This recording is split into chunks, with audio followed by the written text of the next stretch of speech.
Assalamualaikum warahmatullahi wabarakatuh. Hai semuanya.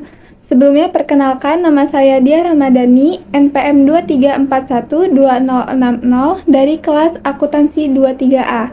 Pada video kali ini saya akan membahas materi bentuk-bentuk surat pada mata kuliah aplikasi komputer. Mari kita langsung saja ke materinya. Pengertian surat. Surat adalah sarana komunikasi tertulis yang digunakan untuk menyampaikan pesan atau informasi dari pengirim kepada penerima. Surat memiliki unsur pengirim dan penerima dan memiliki berbagai jenis dan macam sesuai dengan kebutuhan dari pengirim untuk penerimanya. Bagian-bagian surat. Bagian-bagian surat merupakan susunan atau letak bagian-bagian surat atau layout. Bagian surat merupakan peran paling penting untuk bahan identifikasi dan petunjuk dalam proses itu sendiri. Setiap perusahaan atau lembaga terkadang tidak sama dalam menggunakan bentuk surat, tergantung kebijakan yang ada. Bentuk surat selalu dipakai dalam pekerjaan, kedinasan, dan juga keorganisasian.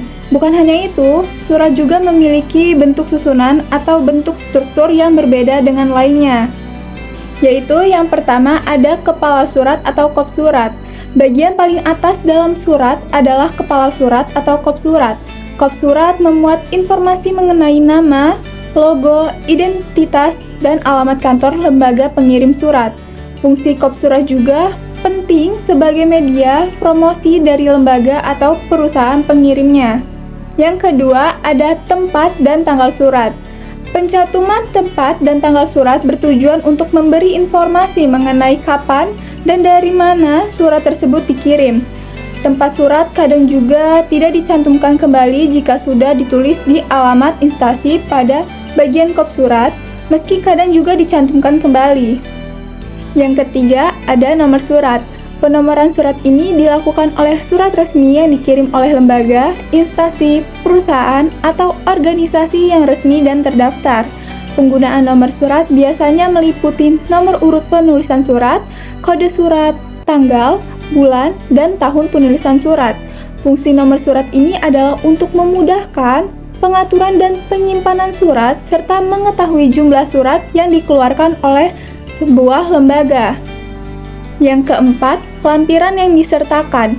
Bagian lampiran merupakan penjelas yang memberi informasi bahwa ada berkas atau dokumen lain yang disertakan dalam surat tersebut. Jika misalnya tidak terdapat berkas atau dokumen yang dilampirkan, maka bagian lampiran ditiadakan. Penulisan lampiran yang disertakan bisa disebutkan jumlah lembar, eksemplar, atau cukup jumlah berkasnya dengan bentuk huruf. Jika lebih dari 10, maka ditulis dalam bentuk angka. Yang kelima, hal atau perihal. Fungsi bagian hal dalam surat adalah memberi petunjuk pada pembaca tentang kepentingan dan isi pokok dalam surat tersebut. Singkatnya, hal atau perihal hampir sama dengan judul pada surat berjudul. Tata cara penulisan hal atau perihal yaitu tidak ditulis dengan huruf kapital keseluruhannya, tapi pada huruf pertama kata utamanya saja. Di akhir hal atau perihal juga tidak perlu diberikan tanda titik.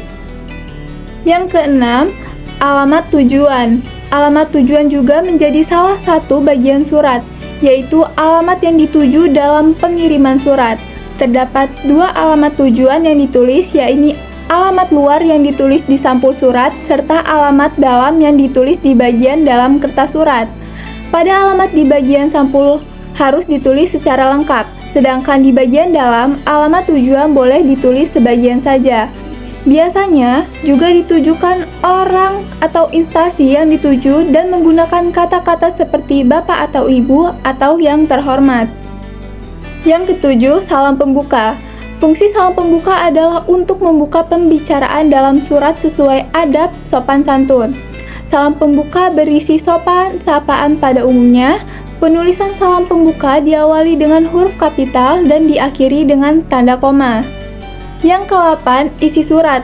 Bagian ini merupakan bagian inti dari surat, yaitu isi surat. Isi surat memuat apa saja yang perlu disampaikan oleh pengirim kepada orang atau lembaga yang dituju. Layaknya bentuk karangan pada umumnya, isi surat terdiri dari 3 bagian, yaitu bagian pembuka, bagian inti, dan bagian penutup. Yang kesembilan ada salam penutup. Bagian salam penutup berada pada bagian akhir surat. Salam penutup digunakan sebagai ucapan salam akhir untuk menambah kesantunan dalam berkirim pesan. Meski tidak harus ada, penulisannya diawali huruf kapital dan diakhiri oleh tanda koma. Yang ke-10 ada nama pengirim dan tanda tangan. Pada bagian bawah surat harus terdapat nama pengirim beserta tanda tangan. Nama yang tercantum adalah nama lengkap atau nama terang dari pengirim atau orang yang bertanggung jawab pada pengiriman surat tersebut. Selain itu juga dibutuhi tanda tangan dari pengirim. Yang terakhir atau ke-11 yaitu tembusan. Bagian tembusan merupakan bagian surat yang menunjukkan pihak atau orang lain yang juga berhak mendapatkan surat tersebut. Meski begitu, tidak semua surat memiliki tembusan. Sekarang kita masuk ke bentuk-bentuk surat. Berikut ini ada bentuk-bentuk surat. Yang pertama, bentuk lurus penuh atau full block style. Bentuk full block style ini memiliki susunan yang lurus dari atas sampai bawah. Maksudnya, surat tersebut terlihat seperti balok yang tulisannya mulai dari leher surat, tubuh, hingga kaki surat terlihat rata kanan-kiri serta tidak terdapat paragraf yang masuk ataupun keluar alias semuanya rata. Meskipun berbentuk rata, namun surat dengan model ini juga masih tetap mempunyai struktur atau susunan sesuai yang berlaku, seperti contoh di samping. Yang kedua, ada bentuk lurus atau block style. Bentuk block style bentukannya hampir sama dengan bentuk full block style, yaitu nomor, alamat tujuan, salam pembuka, lampiran dan tembusan ditempatkan pada margin kiri. Awal alinea dimulai dari margin kiri. Namun, untuk menulis bentuk block style ini terletak pada penempatan tanggal, ucapan penutup, nama pendata tanganan, dan posisi penanda tanganan ditempatkan di sisi kanan surat, seperti contoh di samping. Yang ketiga, bentuk setengah lurus atau semi block style. Bentuk semi block style merupakan bentuk surat di mana semua bagian surat kecuali isi surat diketik sama seperti bentuk lurus. Setiap akhir alinea baru diketik sesudah 5 ketukan dari pasak garis pinggir kiri. Biasanya bentuk surat ini ada dalam surat undangan pernikahan, seperti contoh di samping. Yang keempat, ada bentuk lekuk atau indent style. Untuk bentuk surat indent style, perbedaannya pada penulisan alamat surat yang ditulis secara bergerigi. Model seperti ini artinya pada baris pertama dari bentuk surat indent style dimulai dari margin kiri. Kemudian untuk baris keduanya menjorok masuk 5 hentakan. Lalu untuk baris selanjutnya masuk lagi 5 hentakan dan seterusnya. Pada bentuk ini terdapat ciri khas, yakni karakter, tempat dan tanggal, nama, jabatan, dan penutup diketik pada sebelah kanan. Sedangkan pada isi surat, di setiap pergantian alinea baru, pengetikannya masuk ke dalam sebanyak 5 hentakan. Bentuk indent style ini hanya cocok digunakan untuk surat yang alamatnya singkat, seperti contoh di samping. Yang kelima, ada bentuk resmi atau official style. Official style adalah salah satu bentuk surat yang digunakan dalam lingkungan bisnis atau pemerintahan. Bentuk surat ini memiliki ciri khas, yaitu semua bagian surat diketik dimulai dari margin kiri yang sama. Setiap alinea baru dimulai pada garis margin yang sama, dengan jarak baris biasanya 1. Demikian pula, kata penutup dan nama penanggung jawab surat diketik pada garis margin yang sama. Bentuk surat official style ini sering digunakan dalam lingkungan bisnis atau pemerintahan karena memberikan kesan formal dan rapi, seperti contoh di samping. Yang keenam, bentuk alinea menggantung atau hanging paragraph style. Bentuk alinea menggantung bisa disebut juga sebagai hanging paragraph style. Setiap bentuk alinea di surat menggantung ditulis secara menggantung.